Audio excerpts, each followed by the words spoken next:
Ta-da! Morning, Internet. Welcome to Tuesday, 星期二 in Mandarin, as far as I remember. So, today there was a couple topics that I thought it could be fun to talk about.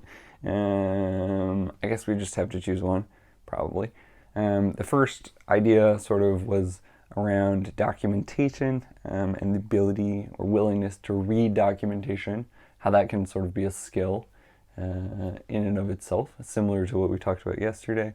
The second idea was sort of a fun conversation I had with my cousin yesterday, who is between the ages of 14 and 16, just to give a little bit of privacy.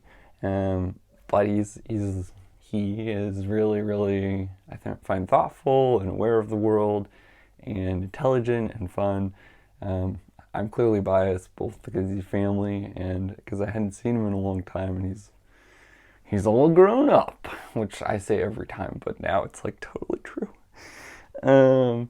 And he was just we were talking about what we're each doing, right? He's in high school. I'm definitely not in high school, but we were talking about sort of what I was doing in the boot camp and the training and stuff, and we got to discussing like the thesis that I have, that like you don't necessarily have to be good at math in order to be good at programming or to learn to program or learn to code LTC. And I was talking about how sort of that was a false belief for me that I had for 28 years, sort of the spiel that you've heard before. And he just out of the blue said that, yeah, that's pretty funny. Like, I hear that in order to be good at IT or code, a lot of people just say that you have to be like good at finding information and Googling stuff. And I was like, yeah, that's pretty true, right? Google stuff, Stack Overflow, read the docs, sort of that level of patience. So that's another thing we could talk about, sort of the conversation I had with my cousin and just the thesis that like it's important to be able to find information and Google Docs. I think that merits its own video. But the thing actually I think I wanted to talk about today, just because it's on top of mind, so to speak, is sort of the delicate balance or the I'm not sure if it's a parallel skill set, complementary skill set, perpendicular skill set, but there is in my mind a spectrum, sort of the spectrum of which you are when in the space of LGC learning to code.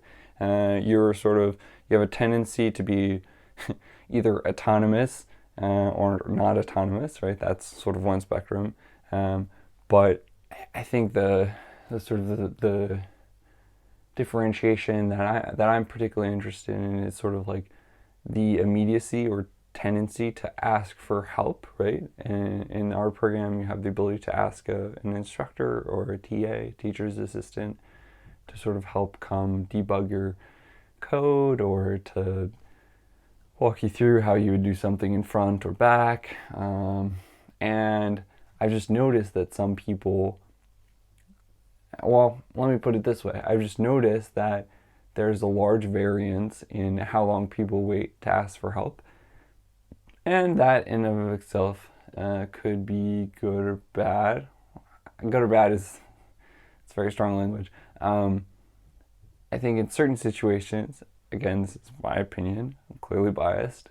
I bet you could guess which sort of area of the spectrum versus waiting too long to ask for help, between like waiting too little or like immediately asking for help versus like beating your head against a wall until your head bleeds, figuratively speaking, obviously, and then asking for help in the LTC space, which end I would sort of gravitate towards. But in any case, like I've just noticed that there's this sort of great variance in the different buddies that I've worked with, and sort of just even observing as an outsider of certain buddies or certain pair programming, like the tendency for people to ask for a TA and get help, it's like really, really interesting, right? And I think having had the opportunity to work with a lot of different people during my boot camp, um, and just sort of, I guess, more broadly in life, it's interesting to sort of think back and reflect on sort of the different personal orientations, and how the orientation towards asking for help sooner rather than later versus asking for help later rather than sooner can be helpful or harmful to the process of LTC, learning to code, and sort of the relationship or interaction between autonomy and efficiency, right? So, um, I think it's like really, really interesting, in that, as I discussed it in yesterday's evening video, yesterday we had sort of like a crash course demo, for our first team project. The sort of final demo day for this set of projects, or the sets of project. The Airbnb clone is on Wednesday, but yesterday was Monday. We had our first sort of show and tell, and it was pretty lit. It was pretty heated. There was a fair amount of competition, and there were some really, really technically, at least at our level, sophisticated teams that were leaps and bounds above others. Sadly, well, I'm not sure if it's sad or not, but we were not part of that, upper quartile. We were actually at the very bottom of the bottom quartile, but whatever. At least in terms of front and like the visual show, but whatever. That's as I just sort of discussed yesterday. That's a separate question. Background noise. People going to school, going to work, just like we will do shortly. Just gonna check that the video is recording. So far, so good. As in the French film that I watched in high school, Jusqu'ici tout va bien. But just sort of like reflecting on this idea, the teams that seem to be more advanced, notably so, at least my thesis is, and having sort of furtively glanced at the statistics that our TAs have on their dashboard, the teams that are the more advanced do seem to ask more frequently for help from TAs, right? And this makes sense. In one sense, you could sort of criticize them, and other times you could sort of laud them, and just like they don't really mess around with like spinning their wheels on not stupid crap, but stuff that could easily be deblocked by someone with a little bit more knowledge or context.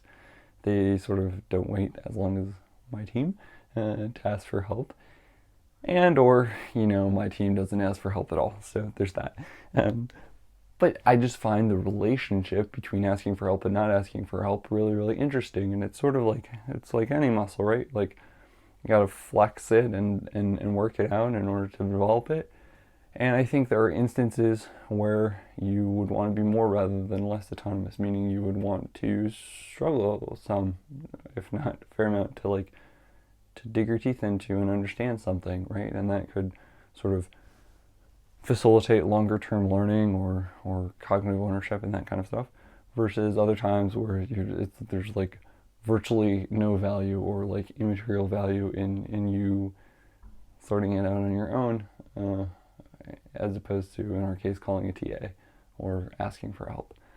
And so a lot of times when you're faced with these kind of habits or these kind of the spectrums and the different skills and natural tendencies, I personally think about how one might develop a muscle or sort of this level of intention or awareness of like which sort of end of the spectrum you're falling in any given moment, day, situation, team, and then ideally how you would sort of go about mitigating that, right? So like my team, we like to discuss at great length everything. We like to create like cohesion and buy-in. We wait too long for before, I guess is the better way to say it, before asking for help, we probably put in too few requests for tickets in terms of help from TAs and other staff.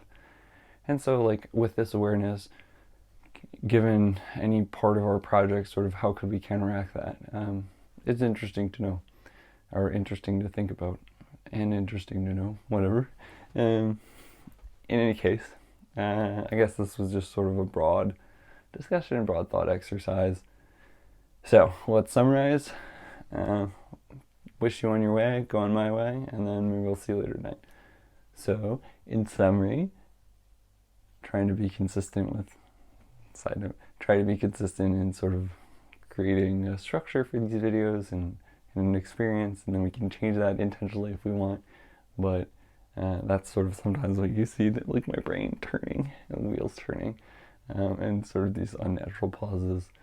It's also partly just because we have a thesis around making the videos, at least in the early stages, and don't really care that much about ego. I know we get a lot of positive and negative comments, and that's fine. It's sort of like we're not going to let other people sort of dictate everything, and we have some firm beliefs around creating content and looking for other people who are interested in learning to code.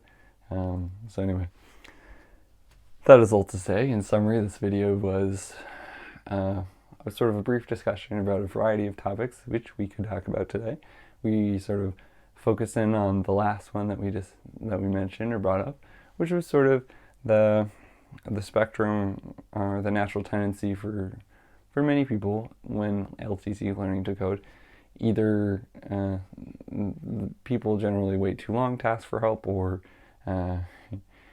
maybe that's not the best way to put it, but people wait a long time for help, or people don't wait really at all time, very little time.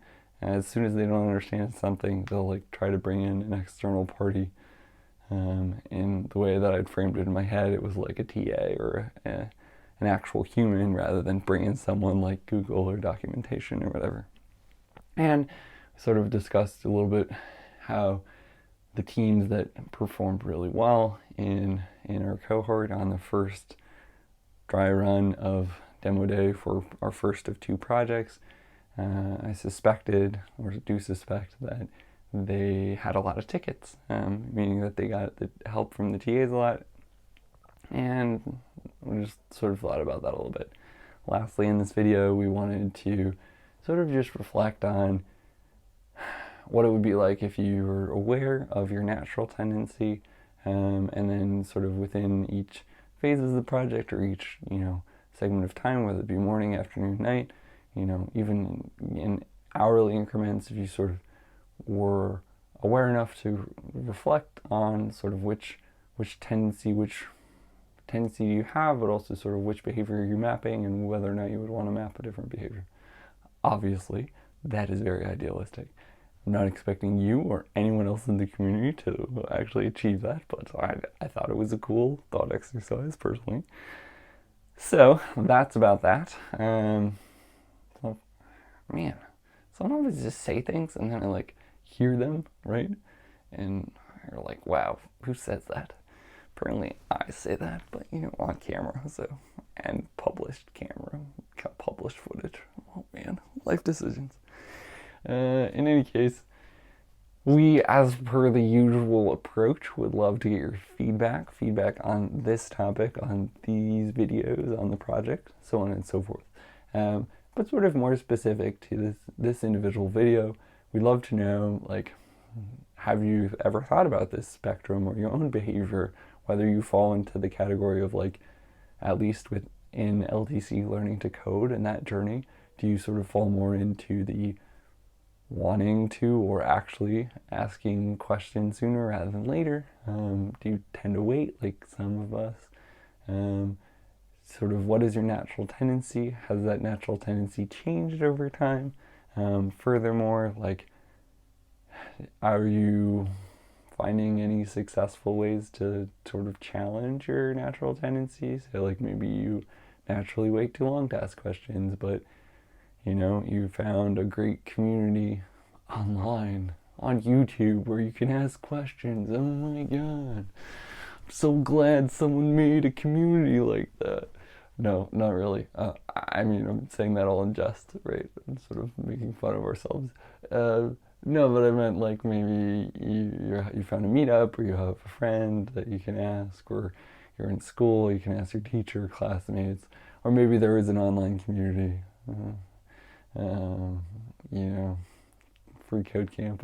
I tend to cite it often because I think they're awesome. And I think what Quincy Larson is doing is super cool. Well, I mean, all of them. It's not just him, but his name sort of comes to mind when I think about Free Code Camp. So, anyway, those are questions for you. Take whatever you want from that, if anything. And yeah, I think that's about it. Hope you have a great morning, afternoon, or night, whatever temporal phase of the day, night, day. Anyway, I hope you have a good one, is basically what I meant to say. And hopefully we'll be around tonight. Maybe working a fair amount, so I'm hoping to make a video in the evening, but who knows? We are really behind. So, no one's behind me as far as I can tell, but we're behind them, whatever that means. So I'm going to go do a lot of work. But as always, thanks for watching, and we'll hopefully catch you again soon. Okay. Oh, dude, this is my favorite part. I also need to figure out my Apple Watch so that, like, I'm not always doing this.